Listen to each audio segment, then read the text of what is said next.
What's up, summoners, and welcome back to another ProGuides Wildred video. My name is Kirks, and for today's video we are going to take a glance at the news patch 2.4c. Let's be honest here, we've all hoped for more changes and maybe a few nerfs, but here we are and we'll make it work. Nonetheless, we have a very few hot things coming your way, but unfortunately you have to get your wallets ready for that. So let's take a look at it. Step right up, partners, grab your biggest iron and place it on your hip, cause it's high noon, the best time for hunting demons. We are rounding up some of our peskiest varmints with balance changes aimed at curbing snowballing power, and with Noon alive and Air impermanent, there's plenty of snowballs to go around already. Yee, and we may add ha. Welcome to patch 2.4. So let's get straight to the skins. We have two beautiful skins coming your way, and yes, you have to get your wallet ready, as I already said. We got High Noon Lucian and High Noon Senna. They're both crazy and beautiful, so you should consider buying them, at least from my perspective. And the earliest you can do so is on the 23rd of September. Obviously, since we get new skins, we also get new emotes and baubles. So for the baubles, we got Town's Not Big Enough, and for the emotes, we got Come Here You and Thank Ya Kindly. As per usual, all of those will be released throughout the patch. Well, not much has happened yet, but before we dive into the champion changes, make sure to check out our Discord in the description below. Moreover, after just seeing the skins, what about our question of the day? Which skin are you going to buy, High Noon Senna or Lucian? Or maybe even both? Let us know in the comments below. So now, without any further ado, let's continue with the video, and straight to the champion changes. After being nerfed and then his core items taken a hit too, Lucian's ended up a bit too weak. We're giving him back a little power in his health and dash to put him into a more stable state. Base health goes up from 550 to 610, and the cooldown from his third ability goes down 1 second across the ranks. From my perspective, this is not going to do too much to Lucian, because he just dropped in priority significantly.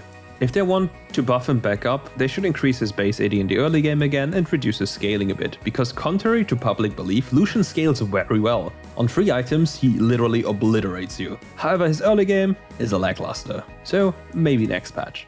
Next up is our little friendly armadillo. Yet again, he's getting clapped by Riot Games. Rammus. Rammus is overperforming after our last set of changes, which were aimed at improving his early jungle clear without making him overbearing. Keeping within the same direction, we are giving him a tune down on his PvP damage scaling, he's a tank after all, but also amping up his bonus damage to monsters to keep his clear relatively equal in power. To do that, they're tackling his first ability. They're dropping his damage quite a lot on his first ability, up to 40 damage on the highest rank. That's a lot. The next thing they are changing is his second ability. They are lowering the passive armor damage ratio by 2%, and they are changing the active damage ratio by 3%. That's a lot of damage lost. However, he gets a 25% bonus damage on monsters, which means he'll clear even faster. Or maybe this will just barely compensate for the damage he's lost. But we'll see as the patch goes on.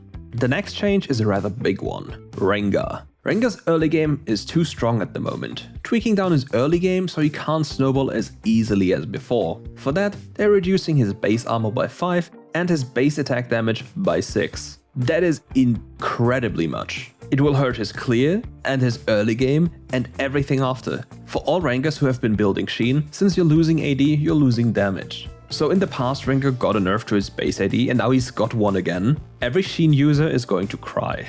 And with this, all the one tricks are going to be very sad very soon. Next up on the chopping block is Sona.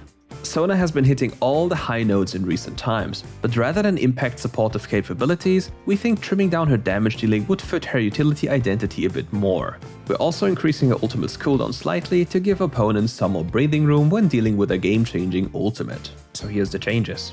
Her first ability's active damage gets reduced up to 15 on the highest level, and the active AP ratio is down by 10%. Moreover, the ally bonus AP ratio goes down by 10% as well.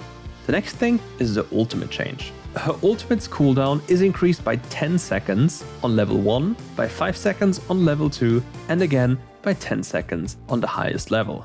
I don't know what the goal of this change is, but they aren't tackling what makes Sona so strong. As in her passive and her W.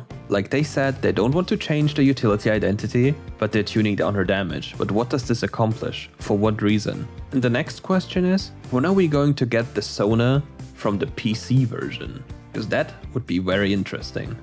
Next up is a nerf everybody might agree with because everybody hates this champion, but in all honesty, I think it might be a bit too much. Teemo is overperforming across the board. He's getting some hefty general nerfs to his defenses to make him even more squishable.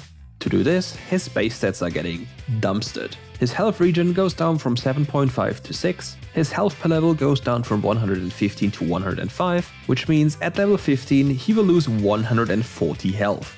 Moreover, he's losing 5 base armor, and his base armor per level goes down from 4.3 to 3.9, which makes him lose roughly 11 armor on level 15. So this is quite crazy, right? If you think about Teemo, what do you think makes him the strongest? From my opinion, it's number 1 his blind, and number 2 his shrooms. In Wild Rift, vision is something that is very rare. You have to invest heavily to get it. Moreover, you have to invest heavily to remove it as well. So since Teemo shrooms function as basically wards, it's very hard to get rid of them. So if anything, I'd rather have seen a nerf to either the blind or the shrooms, because that is what makes them really strong. That concludes all the nerfs and changes to champions, but I'm wondering, why is there no Riven on this list? In addition to that, why are there no compensation nerfs to the champions that got collaterally buffed by the Ludens buffs? And let's be honest, Bran needs a nerf. Maybe they're waiting a bit, but this champion needs to be nerfed. There's no way around it, this champion's damage is not legal. But enough of that, and let's get to the gameplay changes. We are seeing enchanters as a whole eclipsing most tank supports in performance, as well as Zeke's being a common buy but showing relatively poor win rate for the tank support class. Zeke's is getting some moderate buffs to see if we can get the meta into a healthier space for the tank support class as a whole.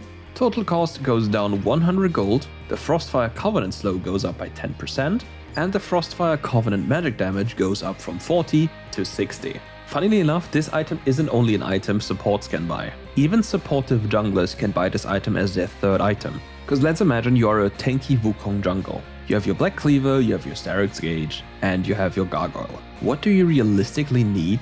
Maybe a Sunfire, yes, but you could also think about getting a Zeke's for your teammates. Because if you have somebody with high AD, the damage you'll be dealing plus the bonus resistances you're receiving are vastly superior to a selfish item.